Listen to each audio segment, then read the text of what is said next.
મારું નામ ધવલ કુકડિયા છે। અમારું ગ્રુપ જય રામનાથ યુવા ગ્રુપ છેલ્લા સતત 5 વર્ષથી જન્માષ્ટમી મહોત્સવનું જોરદાર આયોજન કરે છે। અમે દર વર્ષે અલગ અલગ ધર્મને લગતી બધી અલગ અલગ થીમોનું વર્ણન કરીને એ રીતનું અમે ડેકોરેશન કરીએ છીએ। આ વખતે અમારે ઉજ્જૈન મહાકાલનો લુક અમે આપ્યો છે, અઘોરી લુક। પછી ગયા વર્ષે અમે દ્વારકા મંદિર અને જે દ્વારકા બેટ દ્વારકાને જોડતો સુદર્શન સેતુ છે એ અમે બનાવ્યો હતો।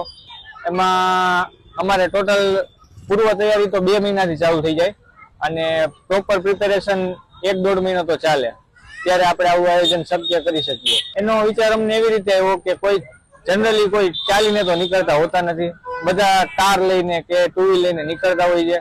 તો આજે આગેથી આવતા હોય તો એક આકર્ષણનું કેન્દ્ર હોય કે જે હાઈટ ઉપર હોય, 15-20 ફૂટની હાઈટ ઉપર હોય, તો માણસો આગળથી કેચઅપ કરી લે, આગળથી જોઈ શકે કે અહીંયા આવું સરસ આયોજન છે, તો આપણે અહીંયા 5-10 મિનિટ ઊભા રહી જોઈએ અને બાળકોને આપણે આપણા ધર્મ વિશે થોડુંક જ્ઞાન આપીએ। એટલે એ રીતે અમે ઝૂલાનું આયોજન કર્યું અને ઝૂલો અમારે દર વર્ષે અમારી હાઈટ મુજબની ફિક્સ હોય જ છે।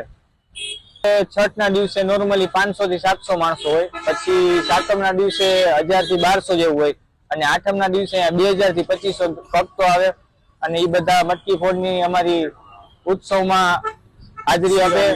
પછી ત્યારબાદ મટકી ફોડના કાર્યક્રમ પછી અમે મહાઆરતી કરીએ, એમાં બધા ભક્તો હોય, પ્રસાદી લઈએ બધા સાથે અને રાસ ગરબા રમતા હોય, એ રીતનું આયોજન હોય।